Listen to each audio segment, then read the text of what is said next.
Dans la première lecture qu'on a entendue ce matin, on nous parlait d'un roi perse qui s'appelle Cyrus. Il vient d'arriver comme roi.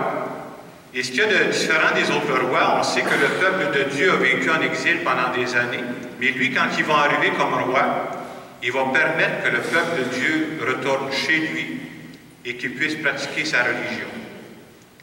Et ce qu'on veut nous faire comprendre à travers ça, c'est la première fois, c'est un texte de l'Ancien Testament, là, plusieurs années avant Jésus-Christ. On veut nous faire comprendre que pour la première fois, les gens se rendent compte que Dieu peut même toucher le cœur d'un païen pour faire le bien.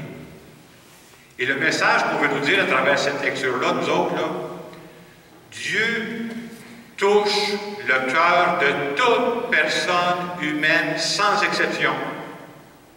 Je ne veux pas savoir si tu es dans l'Église, si tu n'es pas dans l'Église, où est-ce que tu restes. Dieu touche le cœur de toute personne, sans exception. Et quand on arrive dans l'Évangile, il y a toujours des passages où les pharisiens cherchent à tendre un piège à Jésus. Puis ce matin, ils font ça, ils posent une question. Ils vont dire à Jésus, est-il permis, oui ou non, de payer l'impôt à l'empereur? Il me semble qu'on aurait aimé que la réponse soit claire, dire, laissez donc faire ça. Hein? C'est pas nécessaire de payer l'impôt, on aurait aimé ça qu'ils disent ça. Mais Jésus répond plutôt par une autre affirmation, il va dire, rendez donc à César ce qui appartient à César, et rendez donc à Dieu ce qui appartient à Dieu. Et ce que Jésus veut dire par cette formule-là, c'est la suivante. Il nous parle des deux dimensions qu'il y a dans notre être. Nous autres, on est à la fois des citoyens de la terre, il faut être des bons citoyens, et on est aussi des enfants de Dieu. Alors quand il dit « rendez donc à César ce qui est à César », arrangez-vous pour être des bons citoyens, des bonnes citoyennes. Arrangez-vous pour bien composer avec vos voisins, vos voisines. Arrangez-vous pour bien composer avec les gens de votre ville, de votre province, de votre pays. Travaillez au bien commun. Le bien commun, c'est que dans nos milieux, qu'il y ait des écoles, dans nos milieux, qu'il y ait des soins de santé, dans nos milieux, qu'il y ait des routes. Et tout ça, il faut y participer. On ne fait pas juste flotter dans le ciel, nous autres. Il faut participer à ça. Et il va ajouter, rendez donc à Dieu ce qui est à Dieu. Et par cette deuxième partie-là, Jésus veut nous dire, n'oubliez jamais que vous êtes les enfants de Dieu et que ça devrait paraître. Une autre façon de dire, n'oubliez jamais que vous avez Dieu de tatoué sur le cœur. Puis ça, c'est vrai pour tous les humains. Vous savez, dans ces années-ci, c'est à la mode d'être tatoué. On peut se faire tatouer sur le bras, on peut se faire tatouer sur une jambe, on peut se faire tatouer sur une épaule. Moi, je suis habillé, vous ne voyez pas tous mes tatouages ce matin. Mais on se fait dire qu'on a tous Dieu de tatoué sur le cœur. Et vous savez, quand on se fait tatouer, on peut mettre des images, on peut mettre des messages aussi. Je ne sais pas, quelqu'un qui fait des push-ups, il peut marquer sur le bras « Suzy pour la vie ». Le seul problème, c'est quand on change de nom.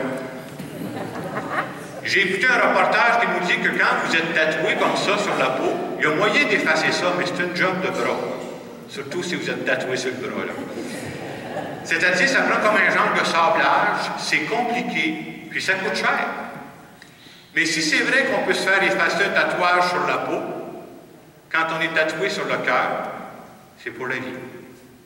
Et nous autres, nous croyons que toute personne humaine, quelle qu'elle soit, elle a Dieu de tatouer sur le cœur. Et vous savez, quand vous avez un tatouage, quand vous marchez, quand vous promenez, tu ne penses pas toujours à ton tatouage. Là. Il est là, il suit, lui, là. C'est la même chose pour nous. Nous autres, on a Dieu de tatouer sur le cœur. Puis quand je me promène pendant la semaine, que je fais mes activités, je ne pense pas toujours à mon tatouage. Il est là, par exemple. Il suit. Et de temps en temps, il monte dans notre cœur, on dirait des élans de bonté, des élans de générosité. Mais dans ce temps-là, c'est notre tatouage qui fait effet. Puis d'être tatoué de Dieu, c'est d'être capable de poser des gestes, de dire certaines paroles qu'aucune loi, aucun règlement pourrait m'obliger à faire ça. C'est moi qui ai choisi de le faire librement, simplement par bonté.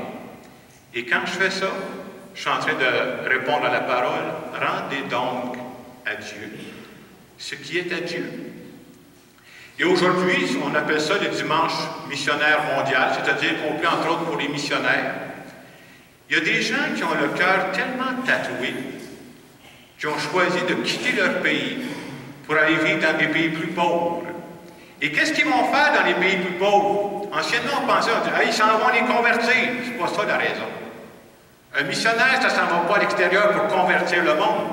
Un missionnaire, ça s'en va à l'extérieur pour faire le bien, pour aider ces gens-là qui sont mal pris.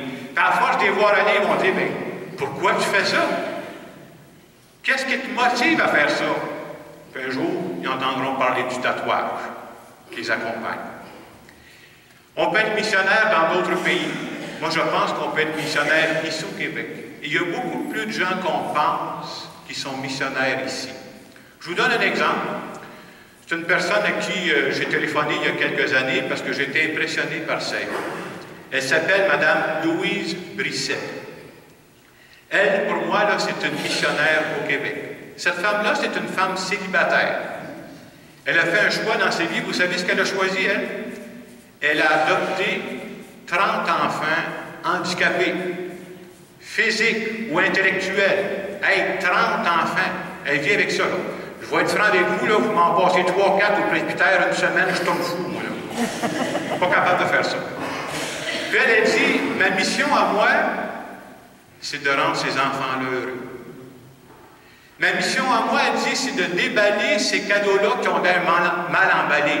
Mais une fois qu'ils sont déballés, ils ont du cœur là-dedans. Là. Puis je trouvais ça beau, elle disait, la grande famille qu'on forme, nous autres, moi, elle dit, je pense que c'est une œuvre de Dieu. Puis moi, là, je ne voudrais pas changer de situation avec personne au monde. Je suis bien d'accord. Je n'irais pas y voler sa job, là. Mais on peut-tu s'entendre qu'une personne qui a cette générosité-là, c'est parce qu'elle a Dieu tatoué sur le cœur? C'est pas possible. C'est toute une bonté, toute une générosité. Je vous donne un deuxième exemple. Ça fait déjà quelques fois que je vois ça. À un moment donné, dans les nouvelles, on entend dire qu'à telle place, il y a une maison qui passe au feu. Je ne sais pas si vous êtes déjà passé au feu, mais c'est une moyenne épreuve, là. Tu perds ta maison, tu perds tous tes biens, tu perds tes biens sentimentaux aussi, les choses auxquelles tu es attaché. Tu as l'impression que tu te ramasses, comme on dit, dans la rue, complètement. Et ça fait quelques fois que je vois des belles choses se produire dans ces moments-là. Les voisins et les voisines commencent à dire, on va les aider. Ah, ils vont voir cette famille-là, ils leur apportent du matériel. J'ai un deuxième toaster, on va passer mon toaster. Ils amènent des objets, ils amènent des vêtements, ils amènent de la nourriture. Et dernièrement, je voyais encore ça s'est fait dans une certaine ville, puis je voyais la photo dans le journal de tous les voisins et les voisines qui ont agi pour ces gens-là. Vous savez ce qui m'a frappé dans la photo? Les gens y avaient tous le sourire. Et probablement que ces gens-là, ils n'ont jamais pensé à ça. Mais moi, je pense que s'ils ont été si généreux que ça, c'est parce qu'ils avaient Dieu de tatouer sur le cœur. Et quand on agit dans le sens du tatouage qui nous habite, là, ça procure une grande satisfaction intérieure que personne ne peut nous enlever. Alors ce matin, à travers cette célébration, Jésus nous dit, rendez donc à César ce qui est à César, et rendez donc à Dieu ce qui est à Dieu. Autrement dit, arrangeons-nous pour être des bons citoyens, citoyennes. C'est une responsabilité qu'on a. J'ai beau croire au ciel, je marche sur terre pour le moment. Il m'est demandé de faire ça. Mais aussi, rappelons-nous qu'on a le cœur tatoué. Il faudrait que ça paraisse. La question que l'Évangile nous pose ce matin, c'est de dire, est-ce que je suis encore capable de temps en temps de poser des gestes qui n'ont aucune loi qui pourrait m'obliger. Aucun règlement pourrait m'obliger à faire ça. La seule raison pourquoi je le fais, c'est que j'obéis à un élan de bonté qui monte dans mon cœur. Et si oui, on est en bonne santé spirituelle. Alors, dans le moment de silence qui va suivre, je vous invite à dire à Dieu dans vos mots, Seigneur, je crois que tu es tatoué sur mon cœur. Et ce que je veux dire ce matin, je ne voudrais jamais effacer ce tatouage? Je vous laisse quelques instants pour en parler avec Dieu.